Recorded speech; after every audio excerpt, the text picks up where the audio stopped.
You know what? I was thinking, I really don't understand why more people don't take advantage of YouTube. You know what I'm saying? Because back in my day, you had to pay so much money to be able to get advertised on TV. You know, for a TV commercial or anything, for your face to be on television, that cost you some money back then.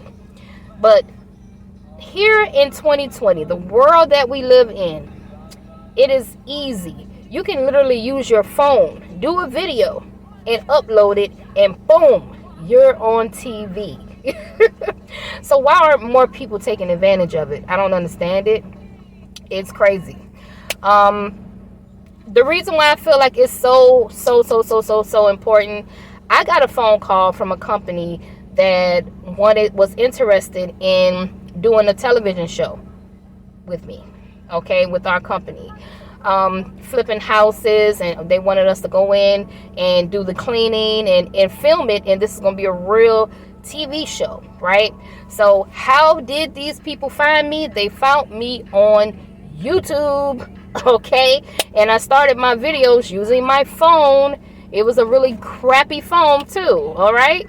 So I think we live in such a microwave society where everybody wants things like easy, and people just lazy nowadays, you know. And a lot of people say they scared to put their face on YouTube or whatever, but there are ways you can be creative, be on YouTube and not put your face on YouTube and still make a shitload of money. All right, you just haven't done the enough research to figure these ways out, but there are ways.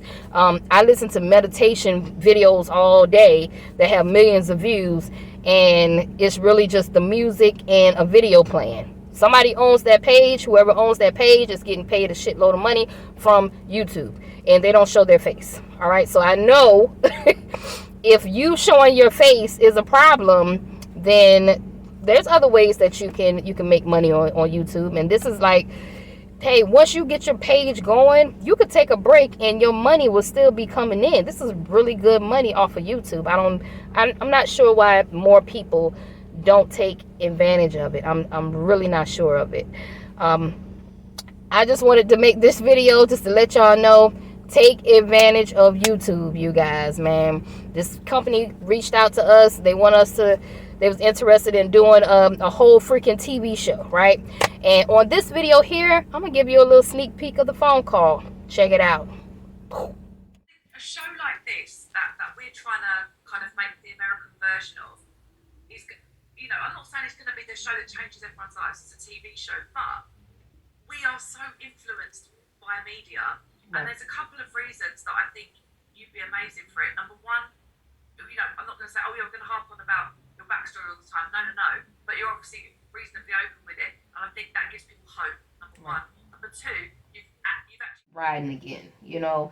But that's me all day. I wear my heart on my sleeve. I'm just that type of person, you know. If you're a good person worthy of it, you know. I don't just do anybody like that. But yeah, that's me. That's me all day. I mean, just honestly, I think you're amazing. I wish I could hug you through the screen. I can't, but sending you lots of love from London. So, I mean, what I'd like to do, like Katrina, is just I need to like write up a kind of American version of the show, because I'm aware that obviously the kind of viewing, that the stuff that's exciting over here is not exciting in America, because we're very boring. We're a small country, nothing's going on.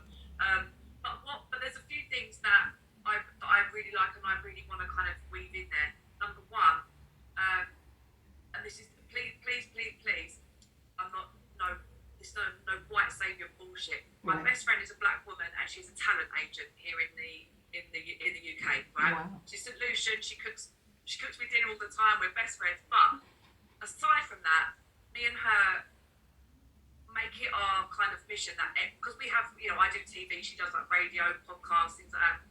We try and elevate black women as much as we can. It's our kind of drive. I grew up with all black friends in London. It's very, very multicultural. That's just who I gravitate to. Okay. And so what we're really trying to do is really put especially black business women in really prominent positions. So I out there thinking, I'm going to find a black cleaner. It wasn't like that. But when I saw you, it was just that kind of like, she's doing it. You know, this is, it's deeper than me putting a white businesswoman on TV. Yeah. Because the struggles are different. So I really appreciate that part. I just wanted you to know that it's on my radar, you know. I'd like to include friends and family or anyone that is in your circle that you feel would like benefit from this as well. Whether I know you just talked about your colleague who you got like help get a car and stuff like that, but that again, like, you know, in this process, it would be so amazing to get people with those talents that people take for granted. People take for granted that someone comes in and cleans your house. And I had a cleaning job in college. That was my job as well. Right. And mine was like kind of more like offices, like the cinema, things like that. But when I went in, you have to adapt every time, don't you? Yeah. Every house you go into, your client could be this person, and you got to kind of put on this facade. Then you go to someone else, they might be a bit more needy, or like need a bit more kind of like soft hands, you know, as you go in. And I think that's kind of the beauty of this show, is that I would like us to go into different houses and see people with different issues that maybe not everyone appreciates is an issue. You know, if you're rich and you go off to your office job and you never see your cleaning team, they come in, your house looks lovely when you come home, you leave the money on the side, that's it. There's something wrong with that. There's something very, very wrong with that. It's about appreciation. Right. Because that is all about money. You don't want it to be all about money. Because if it's all about $1, then they'll kick you out for the next cleaner that is $1 cheaper. You know, you want to have that connection with your clients. You want to communicate. You know, you want to know their pet names when you go in there. You know, it'll be, hey, Sugarfoot. Oh, that's not his name. Oh, you know. You have to have that connection. And that's not just with clients. That's with your workers as well. See what I mean, you guys? I mean, I'm going to close this video out with saying, stop waiting until everything is perfect, okay? Because it's not going to be perfect. When I made my first YouTube video, I had a $30 wig on. Okay? My nails probably wasn't done. I didn't have no makeup on my face. I was just starting a YouTube channel, right? And I really was trying to pay more attention to the value that I'm producing. That's it. I had a crappy little phone. What if I would have sat back and I waited until everything got perfect? Waited till I got my check to get my hair done, to get all this stuff done. No, I did the best I could back then with what I had, okay? I did the very best I could with what I had. Stop waiting until everything gets perfect. You got to have the perfect logo. You got to have the perfect website. You got to have the perfect... Listen, my logo was shitty. My website was shitty. All of my stuff was not perfect in the beginning, okay? I did the best, the very best that I could, and then I got moving with it, and I improved it over time.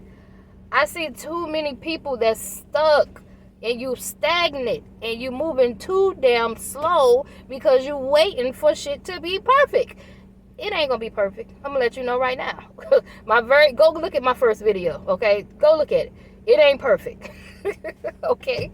But we improve ourselves over time. The main thing is getting started. That's it. Stop worrying about what people gonna say. That's going to hold you back, too. That's holding back your money. You worrying about what Tom and Jane and all your Facebook friends. Fuck them, girl. Stop worrying about what all these people got to say about your channel. And just get started, okay? You can make a lot of money off of YouTube, all right? That's why I wanted to do this video about YouTube and start a channel today. Just try it out. It's so easy. And another thing I don't like is the fact that a lot of people don't take advantage of YouTube University. Stop saying you don't know how to start a channel, okay? And go on YouTube and type in how to start a YouTube channel, okay? Stop asking your brother and sister to help you out if they won't help. Stop asking your kids to help you out. Guess what? I used to ask my kids to help me out, right? Too. And then when they wouldn't help me out, I went to YouTube University. I figured out how to edit videos, how to upload my videos. Anything I didn't know how to do, I was really, really bad at reels and TikToks and stuff like that. I still don't hardly know how to do it that good now, but anything that I don't know how to do, girl, I'm gonna search it and I'll figure it out. All right, stop waiting for someone to do everything for you and figure it out. Don't you see that this is one of the reasons why a lot of people aren't successful now? Because you're sitting back waiting for somebody to help you. Do you know when you get into your motion of being a business owner, you're going to have to figure things out yourself. You're going to have to just figure things out, you know?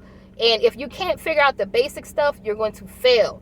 You're not going to even get to half of six figures. I'm telling you right now.